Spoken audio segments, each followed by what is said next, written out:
여러분 잘 들리시나요? 네, 다시 한번 인사드리겠습니다. 안녕하세요. 제가 오늘 서울에서 대구까지 왔는데 여러분이 이렇게 시작을 해주시면 제가 조금 김이 빠질랐는데 다시 한번 기회를 드릴게요. 자, 여러분 안녕하세요.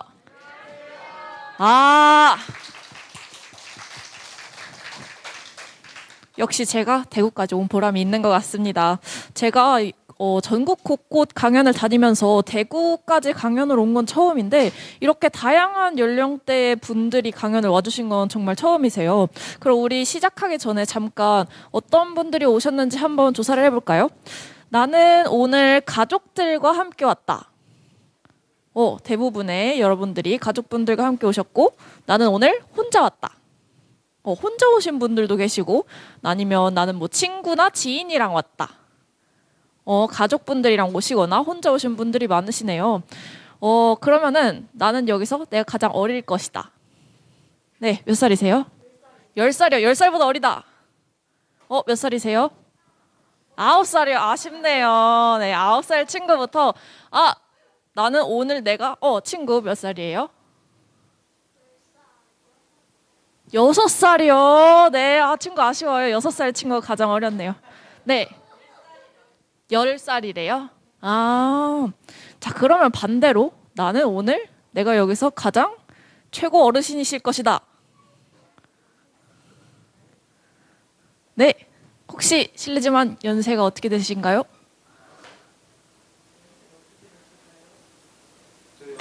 네. 60세 어르신 분도 오셨고요. 혹시 나는 그것보다 더 연장자시다. 네. 70세. 그렇게 안 보이시는데요. 비결을 나중에 좀 알려주시죠. 네, 그러면 우리 6살 친구부터 73세 어르신까지 함께 모시고 오늘 제가 해볼 것은 바로 여러분들이 앞으로 혹시 가게 될지도 모르는 어떤 장소에 대해서 여행 계획을 한번 같이 세워보고자 합니다. 제 소개는 앞에서도 자세히 해주셨지만 간단하게 다시 말씀드리면은 저는 물리학 학사를 졸업을 했고 물리학 전공을 했고 지금은 연세대학교 천문우주학과에서 석사과정으로 공부를 하고 있습니다. 그리고 한국과학창의재단이라는 재단에서 과학 커뮤니케이터로 여러분들과 과학으로 소통하는 역할을 하고 있죠. 자, 그러면은 과학 커뮤니케이터라는 거는 어떤 직업일지 한번 보도록 하겠습니다. 이거는 제가 소리를 일부러 안 넣었는데요. 인터넷에 페임랩 김연호 이렇게 치시면은 영상을 보실 수가 있어요. 이렇게 대중들 앞에서 과학을 가지고 뭐 발표 자료 같은 거 없이 쉽게 과학 용어 없이 과학적인 내용이나 아니면 제가 연구하는 내용을 소개하는 대회를 페임랩이라고 합니다. 이런 대회에서 우승을 해서 과학 커뮤니케이터로 활동을 하고 있고요. 단순히 다른 강연자들처럼 여러분들께 그냥 일방적으로 강연을 전달하는 것보다는 여러분들이 궁금하신 것들이 있으면은 중간중간에 물어도 보시고 그 다음에 함께 참여해서 서로 과학으로 소통할 수 있는 시간이 되었으면 좋겠습니다. 자, 본격적으로 시작하기 전에 퀴즈를 하나 준비했는데요. 퀴즈에 뭐가 없으면 섭섭하죠? 상품이 없으면 섭섭하죠. 그래서 제가 여러분들을 위해서 오늘 초콜릿을 조금 준비를 했는데 자, 그러면은 다음 중에서 저의 취미로 옳은 것은 무엇일까요? 1번 등산, 2번 영화 보기, 3번 여행, 4번 맛집 탐방, 5번 틱톡 찍기. 자, 준비하시고 손을 번쩍 들어주세요. 자, 준비. 자, 그러면은 저의 취미는 무엇일까요? 네, 여기 있는 친구가 가장 먼저 손든 것 같아요. 여행인 것 같아요. 맞았어요. 네. 앞으로 중간중간에 다른 질의응답도 하고 하면서 더 많이 드리도록 할게요. 자, 저의 취미는 여행이에요.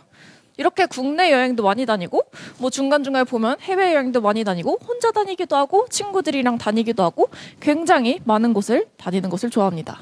그런데 제가 지금까지 가보지 못한 곳이 한 곳 있어요. 어딜까요? 맞았어요. 바로 우주여행을 아직까지 가보지는 못했습니다. 남극은 또 아직 못 가봤어요. 남극도 한번 가보고 싶네요. 여기서 나는 우주여행 가본 적 있다. 아직까지는 없네요. 우주여행을 그래도 한 번은 가보고 싶다. 네, 대부분의 분들이 우주여행을 한번 가보고 싶다고 하네요. 그럼 우리가 외국을 갈 때랑 비슷하게 우주여행을 갈 때도 여러 가지를 체크를 해야 돼요. 어떤 것들이 있을까요?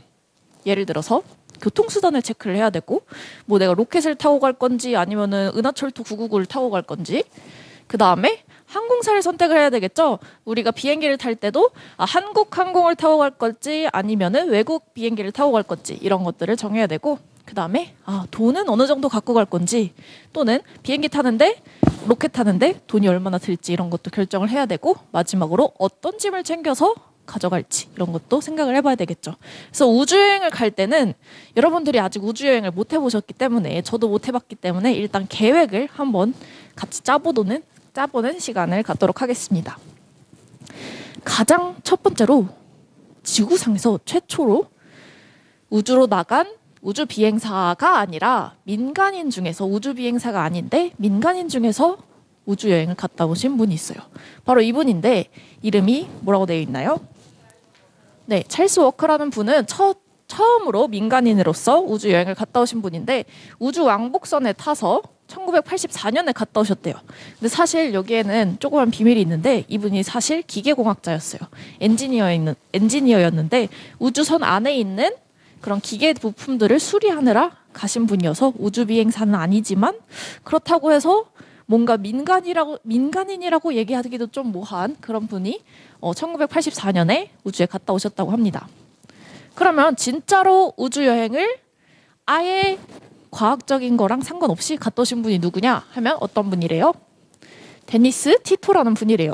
이분은 2001년에 러시아의 로켓을 타고 가서 국제우주정거장에 8일 정도 있다 오셨습니다. 그래서 이분이 얼마나 많은 돈을 냈느냐?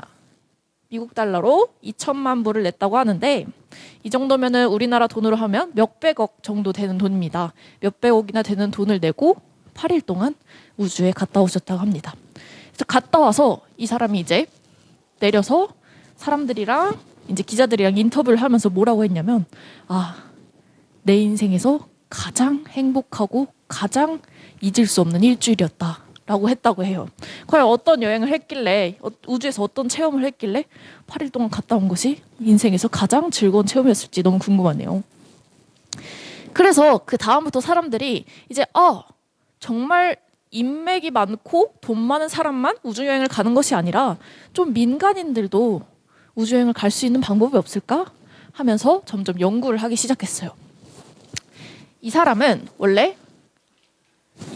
리처드 브랜슨이라는 사람인데 버진 갤럭틱이라는 회사를 세웠어요. 지금은 우주 산업을 함께하고 있지만 원래는 항공기 산업만 하던 곳인데, 그런데 이 앞에서 보신 프로그램도 역시 몇백억이나 지불을 하고 타야 되는 비행기입니다.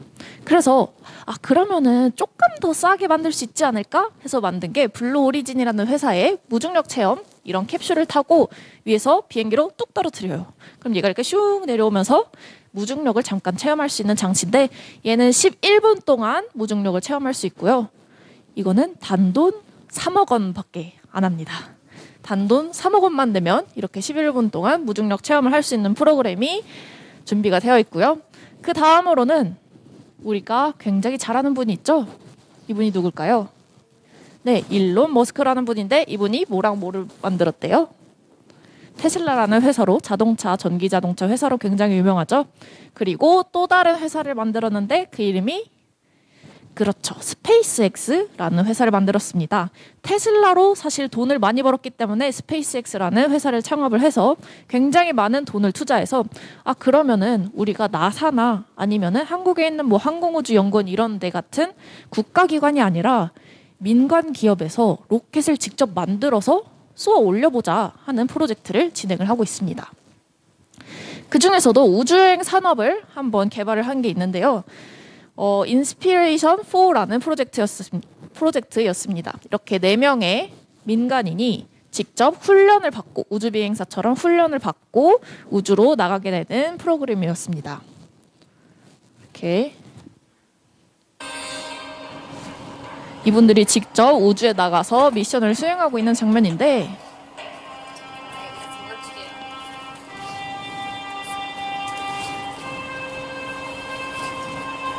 이런 거 찍어서 유튜브에 올려야지 조회수 나오니까. 네.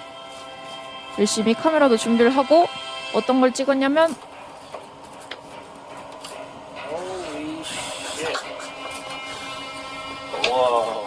이렇게 우주에서 무엇을 본 모습을 보았을까요?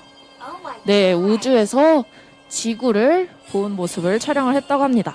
이렇게 이들이 또 2주일 정도 우주를 체험을 하고 온 사람들이 있었고요. 그 다음에 오히려 나사에서도 그러면은 우리도 우리가 원래 우주 가는 거 우주 산업의 원조가 아니냐 해서 나사에서도 우주 정거장을 가는 여행 상품을 계획을 하고 있습니다. 이거는 400억 원 정도 들여서 일주일 정도 우주 정거장을 체험하는 프로그램이라고 합니다. 그리고 또 스페이스X에서 그러면은 우주까지 갔는데 꼴랑 지구만 보고 오는 게 말이 맞냐. 조금 더 멀리까지 가보자 해서 어디까지 가는 프로젝트를 하고 있을까요? 달까지 가는 프로젝트를 하고 있습니다. 그래서 이 사람들이 달까지 가서 달을 한 바퀴 삥 돌고 돌아오는 디어문 프로젝트라는 것도 진행이 되고 있고요. 이거는 아직 실현은 안 되고 진행이 되고 있는 프로젝트입니다. 그래서 사실은 지금까지 제가 말씀드린 거는 굉장히 비용이 어떨까요? 비싸요. 내가 아무리 돈을 열심히 벌어도 사실 몇백억이나 되는 돈을 주고 여행을 이렇게 잠깐 갔다 오는데 몇백억 주고 갔다 오긴 어렵잖아요. 그래서 우리가 이 우주여행 비용을 줄일 수 있는 방법을 좀 생각을 해봐야 될 것 같아요. 우주여행 비용을 줄일 수 있는 방법은 어떤 것들이 있을까요? 일단 가장 비싼 발사 비용, 로켓 같은 발사 비용을 줄인다거나 또는 두 번째는 발사 후에 여행을 가는 비용을 줄이는 방법이 있겠죠. 예를 들어서 우리가 친구 질문 있어요? 아니에요. 이따 해주세요. 네, 우리가 비행기를 탈 때도 비행기 타는 자체도 비싸지만 비행기라는 그 항공기 자체도 비싸지만 얘가 뜨고 나서 어떻게 움직여서 다시 착륙을 안전하게 하기까지 그렇게 여행을 하는 거를 짜는 비용도 굉장히 비쌉니다. 우주에서는 더 마찬가지겠죠. 우주에서는 더 그런 비용이 많이 들기 때문에 두 가지 비용을 줄일 수 있는 방법을 생각을 해봐야 돼요. 그래서 첫 번째, 우주로 로켓을 발사하는 비용을 줄일 수 없을까 해서 이게 스페이스X에서 팔콘이라는 로켓을 가지고 실험을 했습니다. 어떻게 했냐면 우리가 지금까지 로켓을 발사를 할 때 이 로켓 자체가 비싼 이유가 만드는 데도 비싸지만 몇 번밖에 사용할 수가 없을까요? 네, 한 번밖에 사용할 수가 없어요. 그러면 반대로 이 로켓을 여러 번 사용할 수 있으면은 비용을 많이 아낄 수 있는 거 아닌가? 라고 생각을 할 수가 있겠죠. 그래서 이렇게 로켓을 발사를 한 다음에 일부분이 다시 돌아오는 실험을 했습니다.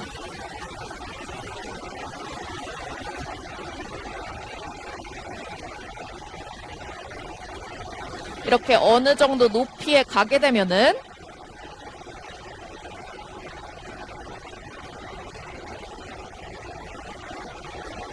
다시 바닥으로 천천히 떨어지게 돼요. 그리고 다시 제자리에 안착을 하게 됩니다.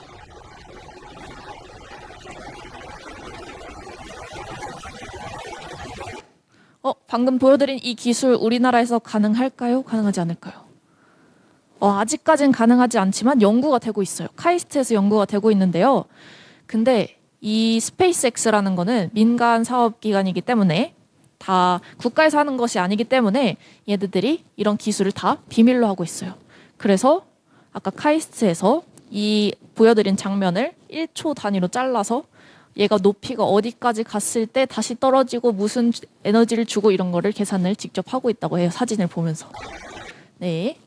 자, 우리가 또 우주로 가는데 어려운 이유가 있어요. 우리가 땅바닥에 이렇게 붙어 있을 수 있는 이유가 뭐가 있죠? 그렇죠. 바로 중력이 있죠. 중력이란 건 뭐라고 써져 있나요? 네, 무언가를 당기는 힘입니다. 제가 여기서 이 마이크나 아니면 리모컨을 떨어뜨리게 되면은 우주 위로 떠오르게 될까요? 아니면 땅바닥으로 떨어지게 될까요? 땅바닥으로 떨어지게 되겠죠. 그 이유는 바로 지구가 우리를 잡아당기고 있기 때문이겠죠. 로켓도 마찬가지예요. 우리가 로켓을 발사를 하려고 하는데 우주로 못 나가는 이유는 이 로켓을 지구가 아주 강한 힘으로 잡아당기고 있기 때문이죠. 그래서 이거를 조금 다른 그림으로 보자면은 아주 무거운 공이 종이 위에 있다고 생각을 하면은 그 종이가 움푹 파이게 되겠죠. 그거를 우리가 시공간 차원에서 한번 행성과 그 다음에 태양 같은 별들이 어떻게 공간을 이루고 있는지를 나타낸 그림인데요. 이렇게 평평한 공간인데도 이렇게 무거운 행성과 같은 행성이나 별 같은 물체들이 있으면은 이렇게 움푹 파여서 우리가 빠져나가지 못하게 하는 것들이에요. 그래서 이런 힘을 이겨내야 우리가 우주로 나가게 될 수 있는 겁니다. 우주로 나가기 위해서 조금 간단한 방법을 사용을 할 때가 있어요. 우리가 그네를 탈 때 내가 그네를 타는 것보다 뒤에서 누가 그네를 밀어주면 어떻게 돼요? 더 멀리까지 갈 수 있고 더 빨리 갈 수 있죠. 이런 것들을 우리가 우주 여행에도 활용을 하고 있는데요.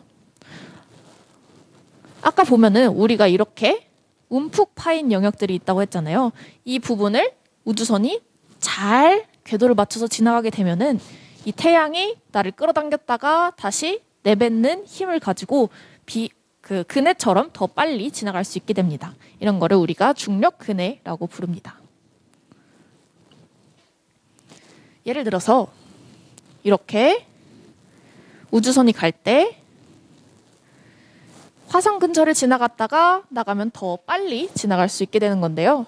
만약에 내가 중력을 가지고 있는 방향에 대해서 자세히는 설명하지 않겠지만 어떤 힘의 방향과 맞춰서 지나가게 되면 더 빨리 지나갈 수도 있고 아니면 더 느리게 지나갈 수도 있습니다. 왼쪽 같은 경우에는 더 빨리 지나가게 되고 오른쪽 같은 경우에는 더 느리게 지나갔죠.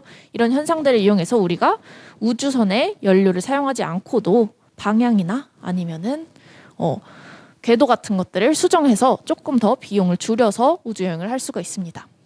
또 한 가지 우주여행의 비용을 줄일 수 있는 방법이 있는데요.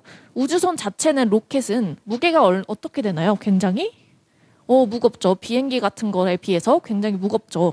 그러니까 무거우면 무거울수록 지구에서 더 많이 잡아당기기 때문에 우주로 나가기가 어렵게 됩니다. 그래서 조금 더 간단하게 우주선을 만들 수는 없을까 생각을 해봤어요. 생각을 해보니까 로켓에서 가장 무거운 부분은 우리가 앞으로 나가게 하기 위한 연료 같은 부분들이에요. 그런 부분들이 없이 우주에서 자체적으로 연료를 얻을 수 있으면은 로켓을 더 가볍게 만들 수 있겠죠. 그래서 얘 이름은 태양돛이라고 하는 친구인데 이름 그대로 돛처럼 생긴 친구예요. 우리가 바다 위에서 돛담배가 있을 때 이 돛담배가 나가는 원리는 어떻게 될까요?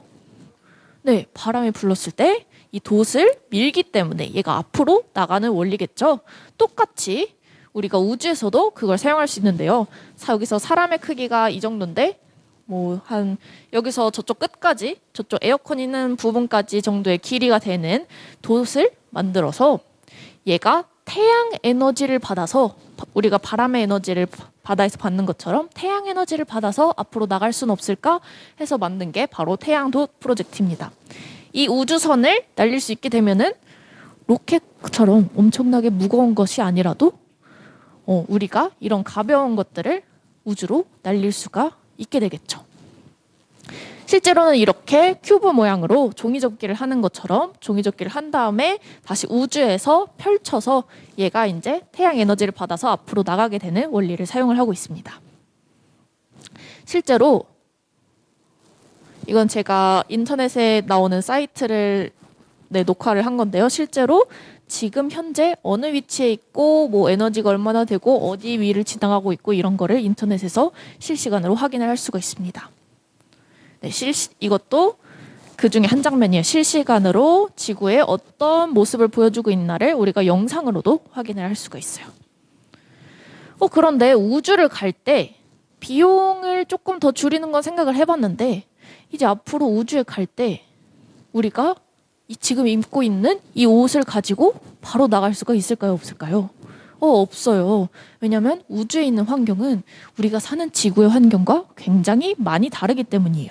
그래서 그런 우주에서 우리가 겪을 수 있는 위험들도 고려를 해서 우주여행을 떠나야 합니다. 어떤 것들이 있냐면 예를 들어서 뭐 머리에 뭐가 뇌에도 안 좋은 영향이 있을 수 있고 심장에도 안 좋은 영향이 있을 수 있고 밖에서 날아오는 방사능이 있을 수도 있고 아니면 혈관에도 안 좋은 영향이 있을 수 있고 굉장히 안 좋은 영향들이 우주에서 많이 있을 수 있습니다.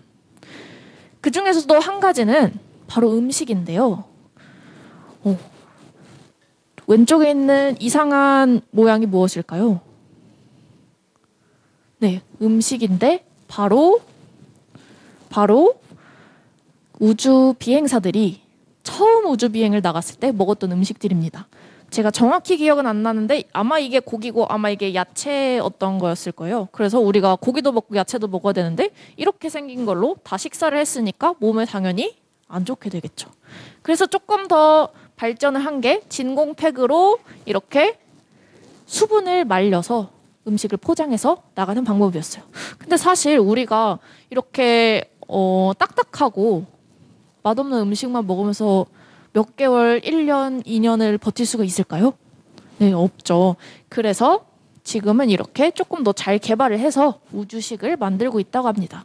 이 중에서 아마 러시아에서 개발한 것 중에 김치랑 뭐 비빔밥, 제육볶음 이 정도가 불고기 이 정도가 있었다고 한 것 같아요. 한국 음식도 있고 현재는 이렇게 다양한 음식을 우주에서도 즐길 수가 있습니다. 또 한 가지 굉장히 중요한 문제가 있어요. 뭘까요? 화장실 굉장히 중요해요. 우리가 간과하면 안 되는 것이 우리가 지구에서는 화장실을 갈 때 변기에 그냥 앉으면 어떻게 돼요? 알아서 이렇게 변기가 아래로 내려가고 처리가 되는 시스템이죠. 근데 우주에서는 제가 뭐가 없다고 했죠? 이렇게 떠다니는 중력이 없다고 했죠? 그러면은 내가 실수를 해서 잘못하면은 어떻게 돼요? 네, 위로 이렇게 둥둥 떠다니게 돼요. 굉장히 안 좋은 현상이죠. 그냥 우스갯소리로 이렇게 말할 수도 있지만 사실은 우주선에는 굉장히 빽빽하게 계기판 같은 것들이 있기 때문에 이런데 이물질이 조금이라도 잘못 들어가면 굉장히 위험한 상황이 일어날 수 있어요. 그래서 우스워 보이지만 굉장히 위험한 상황입니다. 그래서 우주 비행상들이 이렇게 실제로 우주에 나가기 전에 이렇게 잘 조준하는 훈련도 한다고 해요. 큰 거는 여기서 처리하고요. 왼쪽에 있는 거는 작은 거 처리하는 방법입니다. 그래서 실제로 이렇게 처리를 하고 난 다음에 남은 배설물들을 어떻게 할까요? 바로 되가져갈 것 같지만 우주에서는 공간이 굉장히 넓고 그다음에 우주 공간은 굉장히 춥기 때문에 바깥으로 그냥 뻥 하고 내버립니다. 그러면은 알아서 이렇게 떠다니면서 지구 바깥 멀리로 날아가게 되겠죠. 실제로 우주 비행사들이 어떻게 생활을 하고 있는지 모습을 잠깐 살펴보도록 할게요.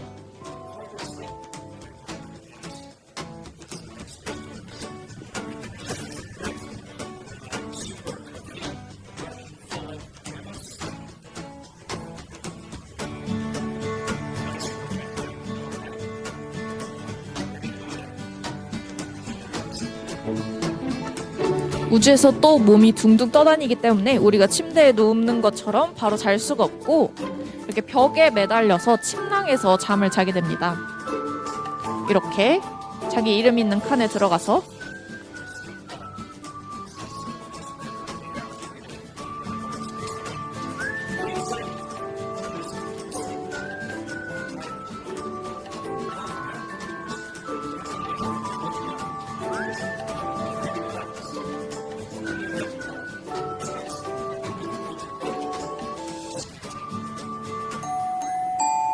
이렇게 자기 침낭 속에 들어가서 잠을 자게 되는 구조라고 합니다.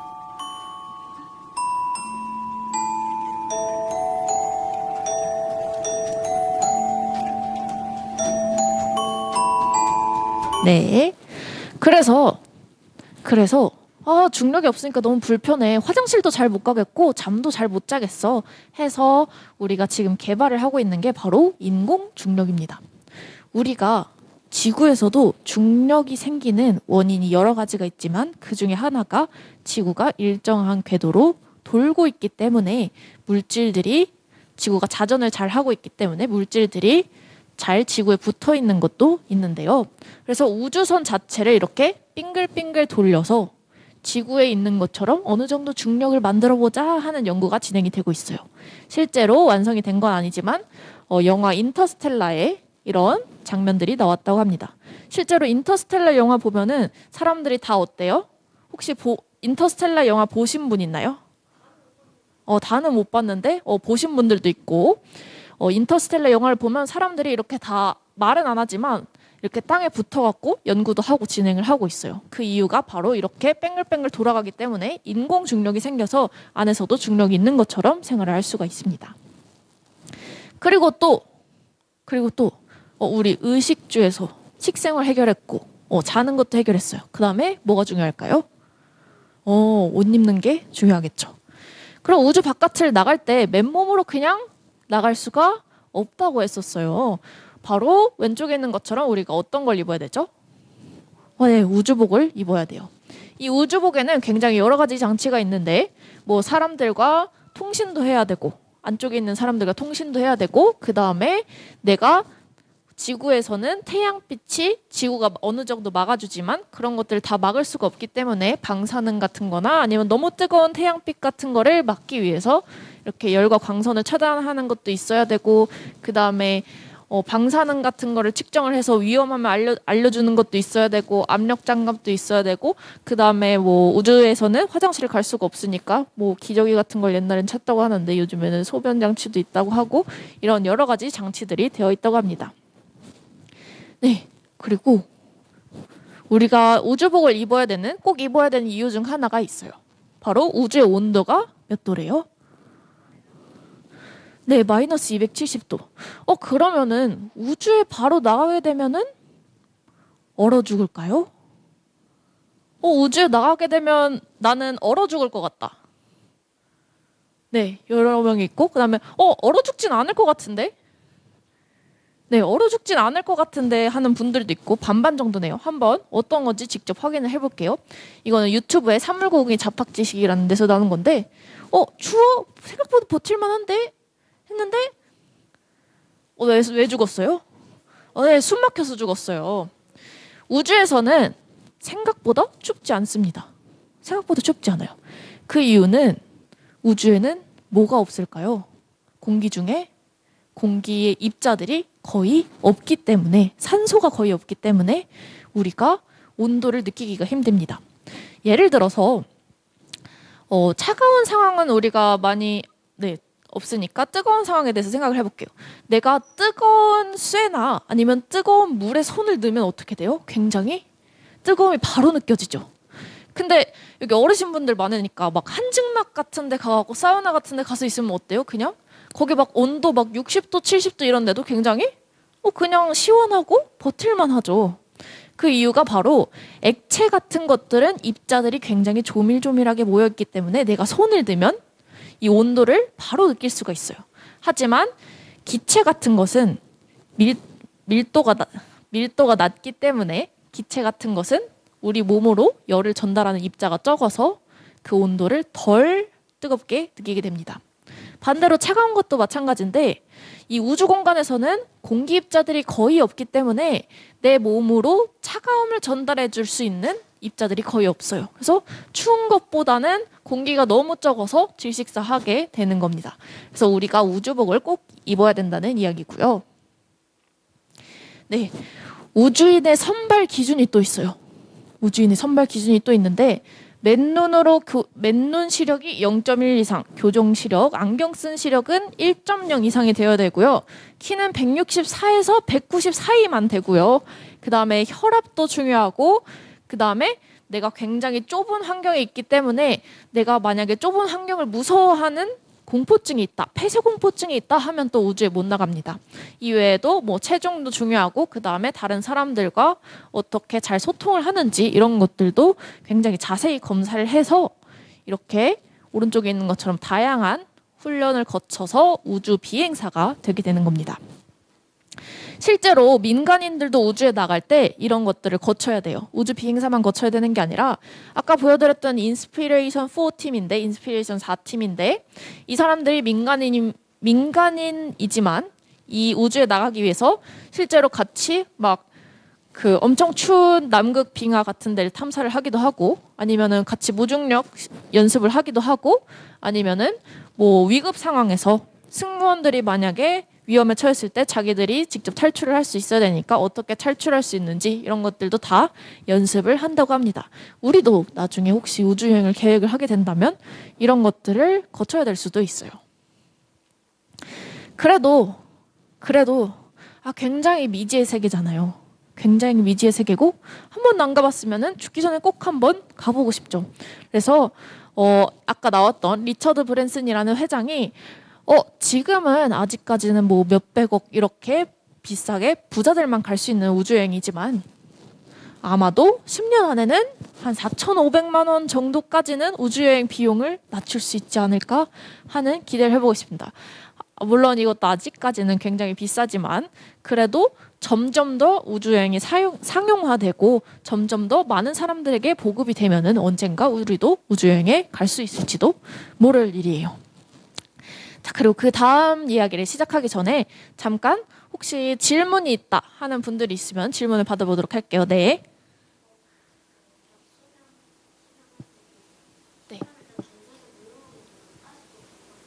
네, 소변을 정수해서 물로 먹는 데들도 있고요. 만약에 아주 오래 미션을 수행을 해야 되면 예를 들어 한 1년 이상 미션을 수행하는 팀들 같은 경우에는 그렇게 사용을 하기도 하고 아니면은 민간인 같은 경우에는 아주 잠깐만 갔다 오기 때문에 보통 일주일 정도 마실 수 있는 물을 다 챙겨갈 수 있어요. 그래서 그렇게 사용을 하기도 합니다.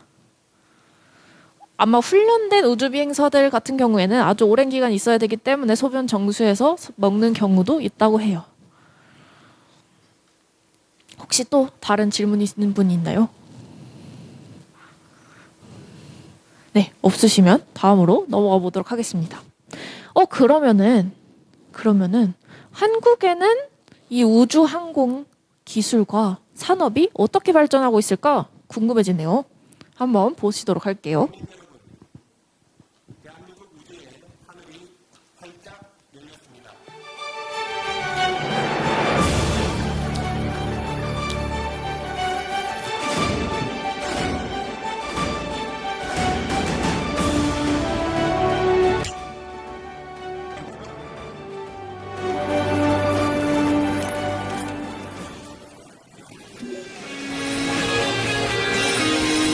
바로 올해 6월 21일에 순수하게 우리나라 기술로 만들어진 한국형 발사체 누리호가 발사를 성공했다는 굉장한 뉴스가 있었는데요. 이런 어려운 과정을 거쳐서 누리호가 발사가 됐다고 합니다. 그런데 우리가 앞에 있는 영상을 보고 몇 가지 궁금증을 가질 수 있는 게 있어요. 누리호라는 게 도대체 뭐고 이게 도대체 왜 중요하고 얘의 정체는 도대체 뭔가? 나는 누리호에 대해서 이것까지 알고 있어요. 혹시 누리호에 대해서 알고 계신 것들이 있나요? 누리호가 뭘까요? 누리호 하면 생각나는 단어가 뭐가 있나요? 네, 우리나라에서만 들었고. 나로호. 나로호. 굉장히 좋아요. 나로호도 생각이 나고. 그 다음에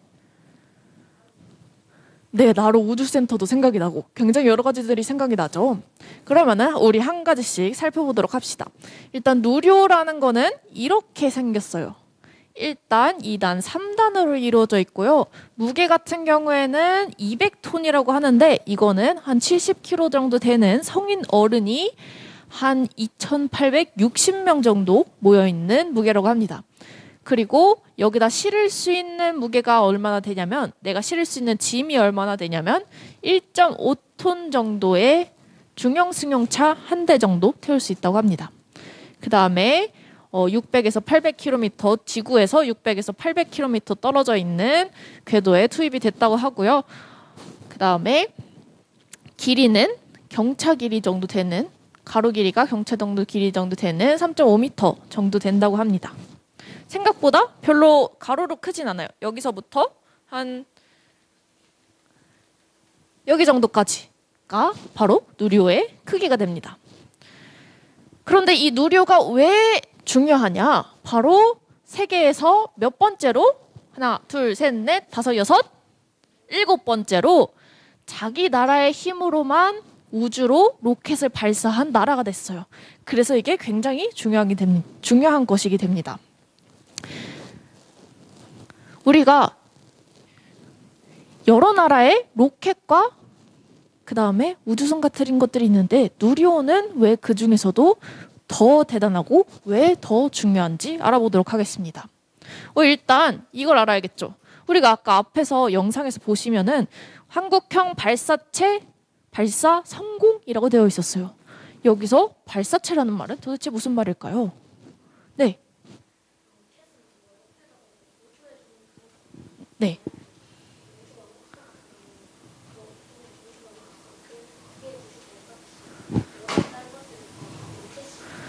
네, 친구가 굉장히 잘 설명해 줬는데요.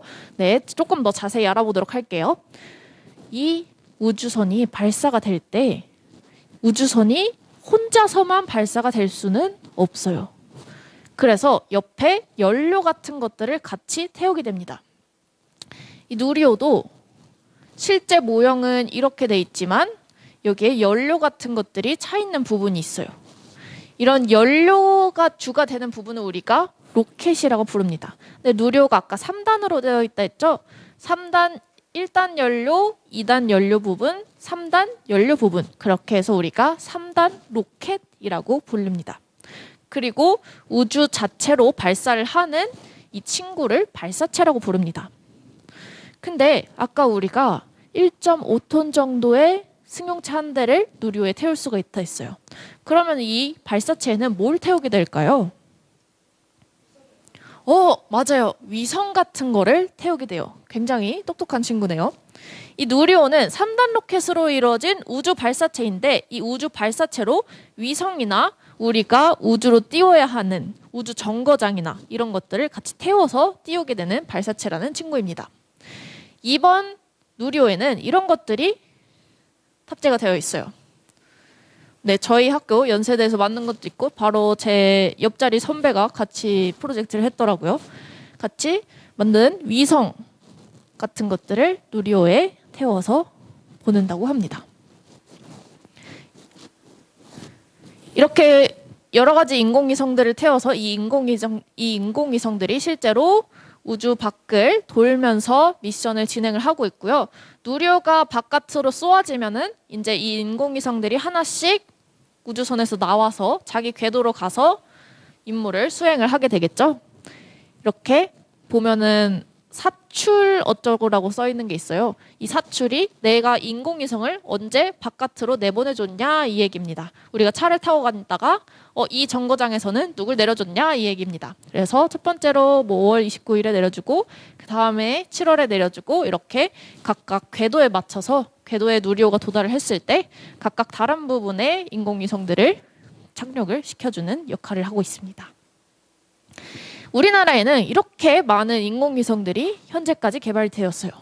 아주 과거에서부터 보면 1992년부터 인공위성 개발이 시작돼서 인공위성 발사가 시작돼서 개발은 조금 전부터 이루어졌겠죠.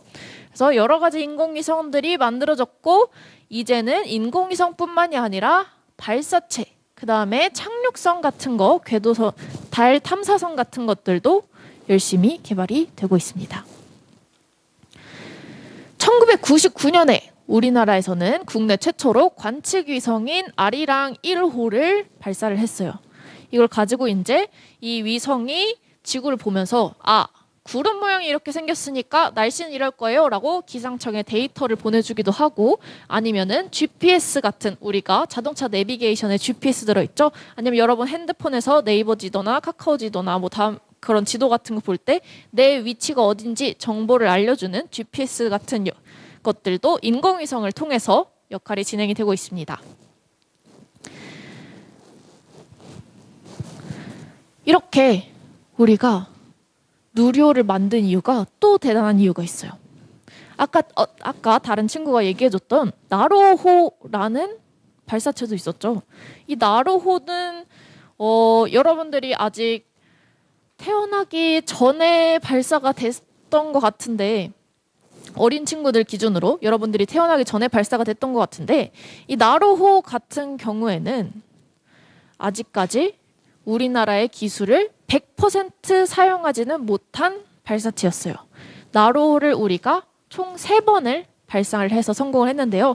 첫 번째랑 두 번째는 안타깝게도 실패를 하고 2006년에 나로 세 번째 나로 3호가 발사를 성공을 했는데 여기서 로켓이 2단이었는데 그 중에 하나는 러시아에서 개발을 해줬고요.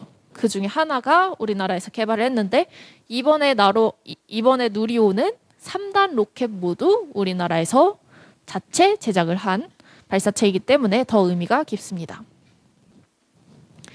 이렇게 우리가 3단이나 되는 로켓을 발사체를 실제로 직접 발사를 하면서 발사에 성공을 하면서 우주 독립을 이루게 되었는데요. 다른 나라의 도움 없이 미국이나 러시아 같이 지금까지 우리들을 도와주던 나라의 도움 없이 자체적으로 발사를 할 수 있는 기술을 얻었다.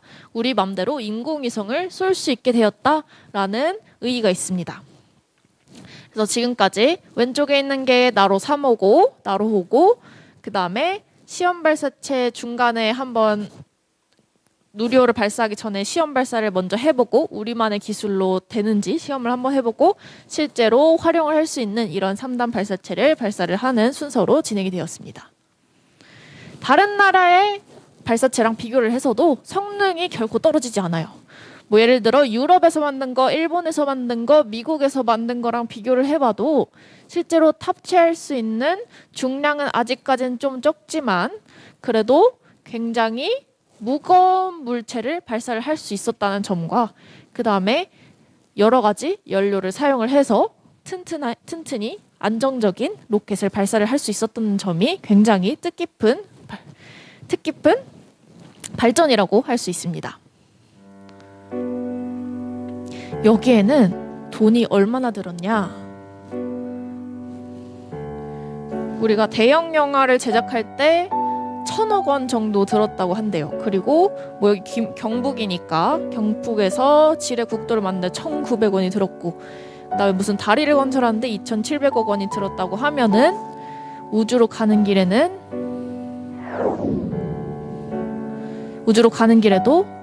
1,978억 원이 들었다고 해요. 지금 달 탐사 비용이라 써 있는데 여기는 누리호의 비용도 같이 포함이 되어 있는 비용입니다. 그래서 땅에 도로를 건설하는 것도 중요하지만 우주로 가는 길도 우리가 국가적인 차원에서 굉장히 열심히 개발을 하고 있다.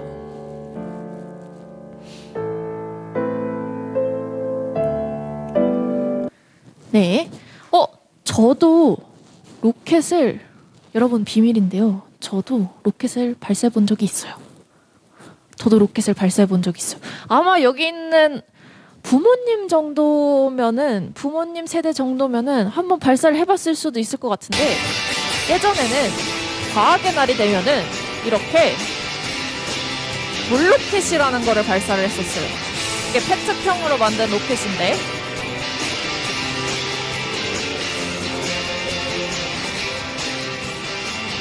페트병으로 만든 로켓에 물을 넣고 공기 펌프를 주입을 하게 되면은 얘가 앞으로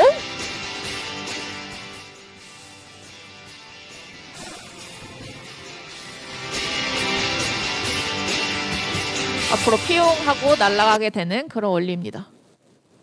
네, 날아가는 장면에서 멈췄네요. 네, 이렇게 물로켓을 만드는 거를 과학의 날 때 한 초등학생 때 저도 해봤었는데요. 이 원리가 바로 실제 로켓의 원리랑 아주 똑같습니다. 이 물로켓의 원리를 먼저 보면요. 페트병 안에 뭐가 차 있다고 했죠? 네, 물이 차 있어요. 이 물을 여기 안쪽에 공기를 넣게 되면은 공기가 물을 어떻게 할까요? 바깥으로 밀어내게 되겠죠. 그래서 이 공기가 물을 밀어내는 압력으로 인해서 로켓이 앞으로 슝 하고 날아가게 되는 원리입니다. 이 로켓들도 잘 보면은 사실 굉장히 다 똑같은 원리예요.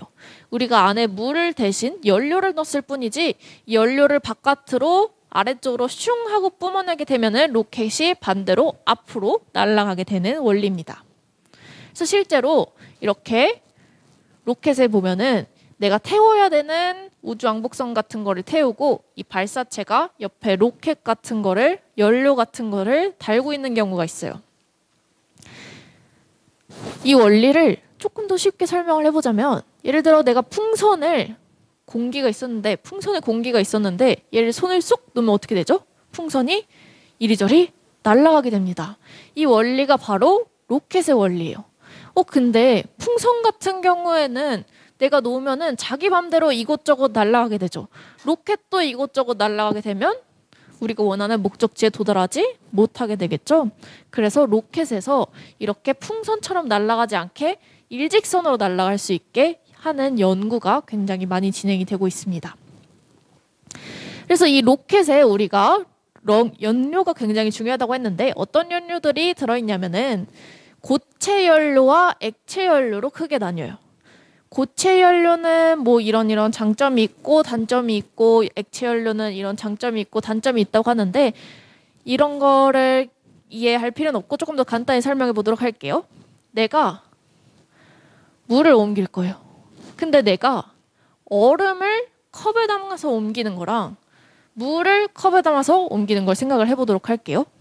내가 얼음을 컵에 담아서 옮기면은 여기까지 옮기는데 흘릴 걱정을 할 필요가 없게 되죠. 하지만 물 같은 경우는 어떻게 해요? 내가 움직이면은 이 물이 쏟아질 수도 있고 흔들릴 수도 있고 안정적이지 않아요. 그래서 안정적인 면에서는 고체 연료가 훨씬 더 좋습니다. 하지만 대신 내가 이 컵에 딱 맞춰서 연료를 채우고 싶어요. 딱 맞춰서 물을 채우고 싶어요. 그러면 얼음은 모양이 있기 때문에 딱 맞춰서 모양을 채우기가 어렵습니다. 하지만 액체는 우리가 컵에 맞춰서 모양이 그대로 변하기 때문에 모양을 바꾸기가 쉬워요. 그래서 실제로 사용을 할 때는 액체 연료가 사용을 하기는 훨씬 쉽습니다. 여러 가지 장점과 단점이 있죠. 그래서 이 장점과 단점을 적절히 조합하여 어떤 부분에는 고체 연료를 사용하고 어떤 부분에는 액체 연료를 사용을 하고 있습니다. 근데 이 연료에도 한 가지 문제점이 있어요. 이 연료에도 풀리지 않는 한 가지 문제점이 있는데 바로 이 연료가 안정적으로 불타지 않고 가끔 안쪽으로 불탄다는 얘기예요. 우리가 로켓을 발사를 할 때 불을 어디로 뿜어야 앞으로 나가겠어요? 다 뒤로 뿜어야 앞으로 나가게 되겠죠. 그렇죠? 밑으로 뿜어야 위로 날아갈 수 있게 되겠죠. 하지만 가끔 연료가 제대로 타지 못해서 안쪽을 태우게 되는 경우가 있어요. 이러면은 안에 타고 있는 사람이나 안에 타고 있는 우리가 탑재한 인공위성 같은 것들이 굉장히 위험해지게 되겠죠. 그래서 이런 것들을 해결을 하는 거를 한국우주연구원에서 진행을 하고 있습니다. 이건 항공우주연구원에서 만든 본인들이 어떻게 개발을 했는지 간단히 요약한 영상인데요.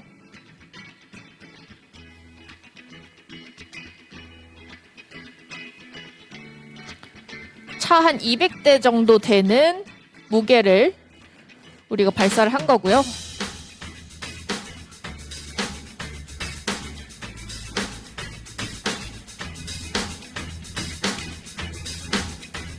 사람으로 따지면 2,860명 정도 되는 사람이 우주 위로 발사가 됐다고 생각하면 됩니다.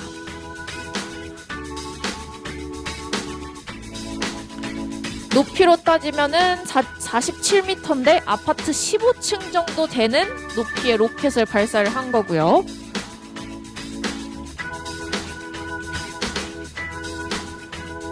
비행기는 900km, 시속 900km 정도인데 얘는 24,800km로 굉장히 빠른 속도로 앞으로 날아가게 됩니다. 그렇게 해서 지구 밖을 나가게 돼서 어디까지 날아가게 되냐면 600에서 800km 정도까지 위로 날아가게 됩니다. 북극은 평균 기온이 마이너스 37도인데 우주에서는 평균 기온이 마이너스 270도라고 했죠. 그 온도도 견뎌야 되고 그 다음에 엔진에 산소가 사용되는데 산소의 온도가 마이너스 180도라고 합니다. 이걸 유지하는 기술도 필요했습니다. 여기에 또 사용되는 연료를 계산해 봤더니 드럼통 이 정도 크기 되는 어떤 액체통에 기름통에 272개 정도 사용되는 액체 연료가 들어갔다고 합니다.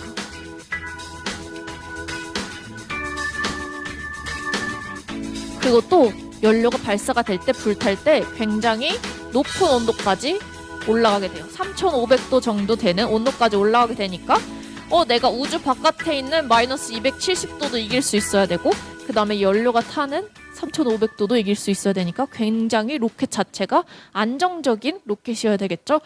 그래서 우리가 신소재 그래핀 탄소 이런 것들을 많이 사용을 하고 있긴 한데 그 중에서도 독특하게 사용을 하고 있는 게 도자기래요. 이 도자기 같은 경우에는 높은 온도에서 만들어졌다 보니까 높은 온도에서 안정적이고 그 다음에 구조가 굉장히 안정적이기 때문에 낮은 온도에서도 안정적이기 때문에 도자기도 활용이 되고 있다고 합니다. 자, 그러면은 이렇게 발사체까지 만들었는데 앞으로는 어떤 연구가 이루어져야 될지 어떤 개발이 이루어져야 될지 한번 보도록 하겠습니다. 혹시 아폴로 13호가 어떤 우주선이었는지 아는 분이 있나요? 네. 달에 착륙을 한, 그렇죠.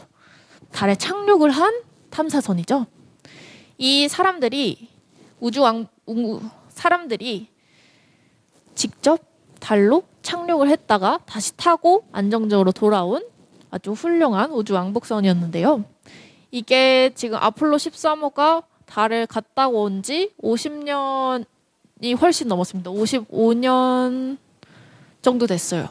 55년 정도 됐는데 그 이후로 달에 간 사람이 있을까요? 없을까요? 한 명도 없어요. 그러면은 상식적으로 달 탐사를 하면은 달에도 사람들이 많이 가고 그 다음에는 다른 행성에도 사람들이 가보고 그럴 것 같은데 달 탐사를 갔다 온 지 55년이 지나는 동안 한 번도 다시 달에 가지 않았습니다. 그러면은 이제는 다시 달에 한번 가봐야 되지 않을까.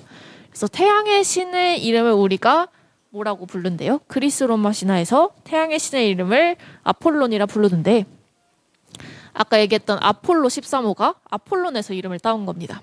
그래서 반대로 이 아폴론의 여동생인 달의 여신 아르테미스의 이름을 따서 아르테미스 프로젝트가 진행이 되고 있어요. 우리가 다시 한번 달로 탐사선이나 아니면은 사람을 보내보도록 하자. 이런 프로젝트가 진행이 되고 있습니다. 우리나라에서도 달 탐사선이 개발이 되고 있어요. 우리나라 달 탐사선 이름은 뭐라고 적혀 있어요? 네, 다누리라고 적혀 있어요. 이 다누리는 원래 언제 발사가 됐어야 됐을까요?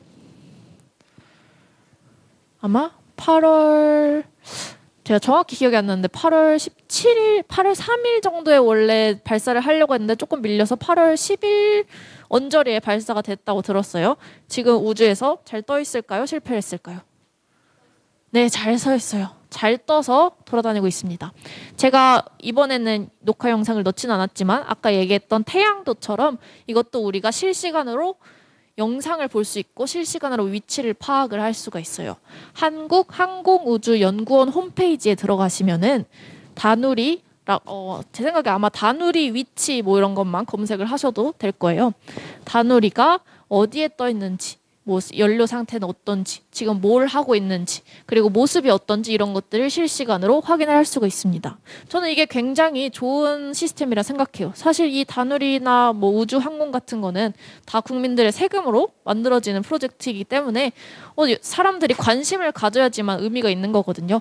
우리가 관심이 있다면 실제로 어떻게 진행이 되고 있는지 한번 확인해 보는 것도 좋을 것 같습니다. 그래서 이 다누리 같은 경우에는 달을 향해서 지금 가고 있고요. 달 주변을 도는 탐사선입니다. 아마 12월 17일 정도에 달 궤도에 들어가게 될 거고요. 12월 31일, 올해 12월 31일 정도면은 목표하는 위치에 도달을 할 것이라고 예상을 하고 있습니다. 그래서 신년에는 좋은 소식을 전해줬으면 좋겠네요. 그래서 우리나라뿐만이 아니라 외국에서도 달로 가는 프로젝트들이 진행이 되고 있는데요. 이거는 나사랑 그다음에 나사랑 비슷한 일본의 항공우주 연구소를 작사라고 불러요. 작사랑 그다음에 여러 가지 유럽의 ESA랑 여러 가지 기관에서 협력을 해서 만들고 있는 게 바로 달에도 우주정거장을 만들어 보자. 지구에도 우주정거장이 있으니까 달까지 갈 수 있으면 달에도 우주정거장을 만들어보자. 달에서 사람이 가서 계속 연구를 할 수 있게 달에도 집을 지어보자 하는 프로젝트가 진행이 되고 있고요. 우리나라에 또 아르테미스 프로젝트에 참여를 했었는데 지금은 아마 국가 예산 문제로 아르테미스 프로젝트에서는 빠진 걸로 알고 있습니다. 그래서 또 달에 우리가 꼭 가야 되는 중요한 이유는 물론 달까지는 인류가 한번 땅을 밟아본 역사가 있어요. 하지만 아직 다른 행성에는 가보지 못했죠. 근데 사실 지구에서 바로 화성까지 가기에는 조금 무리가 있어요. 중간에 화성까지 가는 중간에 아무런 고장도 일어나지 않아야 되고 그다음에 우주선이 날아가는 동안에는 고장이 나도 고칠 수가 없으니까 고장이 나면 안 되고 그다음에 뭐 사람들 식량도 다 안전하게 있어야 되고 통신이 잘 되는지도 확인을 해야 되는데 화성까지 바로 가기는 조금 위험이 있죠. 그래서 달에 우주정거장 같은 거를 만들어서 우주선도 여기서 잠깐 쉬고 우리가 휴게소 들리는 것처럼 자동차 가다가 휴게소 들리는 것처럼 잠깐 쉬고 점검도 하고 그러면 화성까지 날아가는데 조금 더 쉽지 않을까 해서 달로 가는 프로젝트가 중요하게 진행이 되고 있고요. 그 다음 궁극적인 목표는 화성까지 가는 목표를 가지고 있습니다. 사실 우리가 우주여행을 얘기를 하고 있지만 물리적으로 태양계 밖에 있는 다른 곳까지 여행을 가기는 힘들어요. 그런데 적어도 우리 태양계 안에 있는 행성까지는 잘하면 갈 수도 있으니까 우리가 우주여행을 만약에 가게 된다면 달로 갈 수도 있고 화성으로 갈 수도 있는 희망을 가져볼 수 있지 않을까 싶습니다. 그래서 아르테미스 프로젝트 같은 경우도 이렇게 달 주위를 돌면서 지구 주위를 먼저 돌면서 준비를 하다가 발사가 되면은 다른 데도 들렸다가 이렇게 달 주위를 뱅글뱅글 돌고 그 다음에 우주 정거장으로 착륙을 하든 아니면 우주 탐사선 역할을 하든 아니면 지구로 다시 돌아오는 우주 왕복선 역할을 하든 이런 궤도를 가지고 여러 가지 계산을 하는 프로젝트들이 진행이 되고 있습니다. 자, 우리나라의 달 탐사선 다누리에 대한 영상인데요. 여기서 얘기하는 KPLO가 아직 다누리라는 이름이 붙여지기 전에 달 탐사선 이야기입니다. 먼저 KPLO는 스페이스X의 팔콘 9 발사체를 이용해 지구 중력을 벗어납니다. 지구에서 태양 방향으로 발사된 KPLO는 태양 중력 방향으로 궤도 에너지가 증가하다가 지구 태양 간 중력이 서로 상쇄되면 라그랑주 포인트에 도달합니다. 이후 KPLO는 지구와 달의 중력에 이끌려 지구 쪽으로 다시 돌아오게 되고 지구를 공전 중인 달과 만나 달 궤도에서 내부를 수행하게 됩니다. 이렇게 달에 가는 궤도를 BLT 궤도라고 합니다. 중력을 이용한 방식이기 때문에 자체 추진력을 이용할 때보다 제어가 훨씬 어렵고 단 1도만 틀어줘도 600km의 오차가 발생할 정도로 한치의 오차를 용납하지 않는 항행 합법 기술을 요구합니다. 그러나 3, 4일 만에 달에 도달하는 직접 접근 방식이나 30일 만에 도달하는 위상 루프 전후에 비해 시간은 최대 130일 정도로 오래 걸리지만 달에 도달하는 데까지 소비되는 연료량이 적어 임무 수행을 더 오래 할 수 있다는 장점이 있습니다. 달에 도착한 KPLO는 탑재된 고해상도카로 감마선풍과 있는 6개의 탑차체를 이용해 임무를 수행하게 됩니다. 특히 나사가 개발한 시도우키를 탑재해 달의 연구 음향 지역과 표면 이미지를 촬영, 달 유익 탐사선 착륙에 필요한 정보를 확보할 예정입니다. 네, 여러 가지 연구가 진행되고 있다고 합니다. 사실 우리가 지구에서 달을 그냥 봐서 할 수 있는 연구들은 제한이 되어 있어요. 일단 한 가지는 지구에서 달을 볼 때 우리가 항상 무슨 모양이 있다고 하죠? 토끼가 절구짓는 모양이 있다고 하죠. 그 모습밖에 볼 수가 없는데 왜냐하면 달은 항상 지구랑 같은 방향을 하고 돌고 있기 때문입니다. 그래서 달의 반대면은 우리 지구에서 볼 수가 없어서 연구를 할 수가 없어요. 그 반대면에 대한 연구도 하고 싶고 그 다음에 달 같은 경우에는 대기가 많이 없기 때문에 굉장히 구멍이 뚱뚱 뚫려 있는 크레이터가 많이 있죠. 그 모습이 우리 지구에서 볼 때 토끼 모양으로 보이는 것인데 이런 것들을 보면은 우주에는 어떤 성분들이 있는지 직접 확인을 할 수가 있어요. 우리가 지구에는 운석 같은 것들이 별똥별이 돼서 떨어지면은 대기 중에서 마찰로 굉장히 많이 타게 됩니다. 그래서 우주 바깥에서 오는 물질들이 굉장히 많이 손실이 돼요.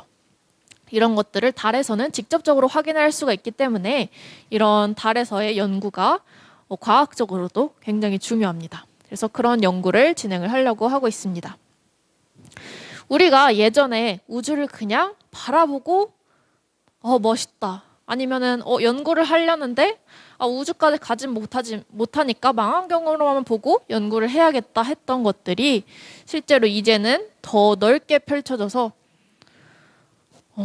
새로운 의미의 우주라는 의미를 갖게 되고 있습니다. 우리가 우주를 단순히 바라보기만 하는 것이 아니라 여행도 갈 수 있고 그 다음에 직접 가서 연구도 할 수 있는 그런 우주가 되고 있지 않나, 그런 거를 우리가 뉴스페이스라고 부릅니다. 새로운 우주의 시대가 열렸다고 하죠. 그래서 뉴스페이스 시대를 위해서 우리나라에서는 어떤 노력들이 이루어지고 있냐면요. 꼭 항공우주연구원 같은 연구소에서만 연구가 진행되는 것이 아니고요. 우리가 잘 아는 핸드폰 회사죠. 핸드폰 통신사 회사죠. SKT에서도 이렇게 연구를 같이 진행하고 있는데요. 우리가 우주 탐사선이 우주에 나가서 자기만 혼자 미션을 잘 수행하면 되는 것이 아니라 지구에 있는 사람들이랑도 내가 미션 잘 수행하고 있어. 고장 안 났어. 이렇게 통신을 할 수가 있어야 되죠. 이런 통신에 대한 역할을 SKT에서 안테나를 만들어서 하고 있다고 합니다. SKT뿐만이 아니라 굉장히 많은 대기업들과 중소기업들과 스타트업들이 우주 산업에 기여를 하고 있는데요. 예를 들어 누리호만 해도 많은 국내 기업과 항공우주연구원이 협업을 해서 만든 결과물이라고 합니다.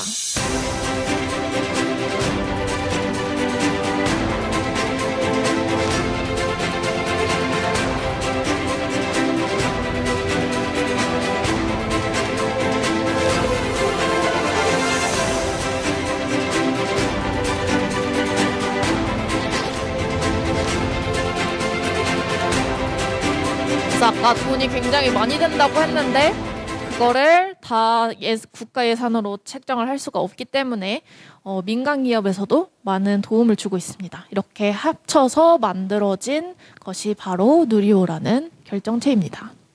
그래서 꼭 대기업뿐만이 아니라 또 대기업이나 꼭 사회인들이 회사에 들어가서 참여를 하는 것뿐만이 아니라 젊은 청년들도 현장이 우주 산업에 많은 기여를 하고 있는데요. 이건 아마 현대차에서 했던 현대차 현대차 그런 청년들 지원하는 프로젝트 광고였던 것으로 기억이 나는데, 이렇게 직접 자기들이 로켓 부품을 만들어서 연구를 하는 청년들도 있고, 우리가 지금은 몇 차 산업혁명 시대라고 부르죠? 네, 4차 산업혁명 시대라고 부르죠. 4차 산업혁명 시대의 가장 키가 되는 핵심이 뭐라고 하죠? 네, 보통 인공지능이라고 얘기를 하죠. 근데 한 가지 걱정이 있어요. 이 인공지능이 너무 발전하면 우리가 지금 갖고 있는 직업들이 인공지능으로 대체가 돼서 없어질지도 모른대요. 그래서 인공지능 로봇 등장으로 향후 이만큼의 직업들이 없어질 수도 있다고 합니다. 하지만 그 중에서도 일단 당장은 없어지지 않을 게 있는데 바로 우주산업 분야인 것 같습니다. 이 우주산업 분야 같은 경우에는 계산을 한다고 해결이 되는 분야가 아니기 때문에 우주산업 같은 경우에는 아마도 AI의 도움을 받긴 하지만 사람이 계속 주된 역할을 하는 분야가 아닐까 싶어요. 그리고 우주 비행사도 마찬가지고요. 실제로 로봇 기술이 아직 인공지능 기술만큼 발전을 하지 못했기 때문에 직접 로봇이 사람처럼 우주 밖에서 탐사를 할 수 있는 기술이 많이 발전이 되지 않았어요. 그래서 사람도 우주 비행을 가야 되고 사람도 항공우주 연구를 해야 되기 때문에 항공우주는 조금 안전한 분야가 아닌가 하는 개인적인 생각이 있습니다. 네, 거의 끝났는데요. 누리라고 하는, 우리가 누리호 얘기를 하잖아요. 그리고 달 탐사선 이름은 다누리라고 했죠. 누리라고 하는 말의 뜻이 뭐라고 되어 있대요? 세상이라는 순 우리말입니다. 그래서 누리호는 우리가 세상을 좀 더 크게 보자는 의미로 누리호라고 지었고, 다누리는 세상을 다 누리고 오라는 뜻으로 다누리라고 지었다고 합니다. 우리가 세계 최초의 인공위성은 어느 나라에서 만들어졌을까요? 굉장히 똑똑한 친구예요. 여러 명이 대답을 해줬는데 맞아요. 러시아에서 만들어졌고 1957년에 최초의 인공위성인 스푸트니크 1호라는 이렇게 생긴 접시 같은 인공위성이 날아갔어요. 그런데 우리나라는 언제 시작을 했을까요? 1992년에 처음으로 인공위성을 발사를 했습니다. 다른 나라와 비교하면은 30년 이상 늦은 시작일 수도 있어요.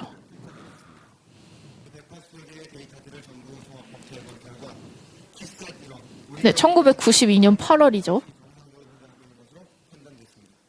네, 1992년에 시작을 했어요. 다른 나라보다 30년이나 늦었지만 우리나라 자체 기술로 발사체를 발사한 몇 번째 나라라고요? 7번째 나라예요. 우리나라는 다른 나라보다 30년 이상 늦게 시작했지만 지금 현재 세계 7대 우주산업 강국이 됐습니다. 앞으로 우리가 굉장히 빠르게 발전을 할 만큼 앞으로도 더 많은 빠른 발전을 통해서 우주산업을 이끌어 나갈 수 있을 거라고 생각을 하고 있어요. 그래서 앞으로 여기 있는 여러분 중에 누군가가 이렇게 우주산업을 이끌어 나갈 수 있는 주인공이 될지도 모르겠다는 희망과 기대가 있습니다. 네, 지금까지 강연을 마치도록 하겠습니다. 혹시 질문이 있으신 분은 손을 들어주시면은 마이크를 가져다 드리겠습니다.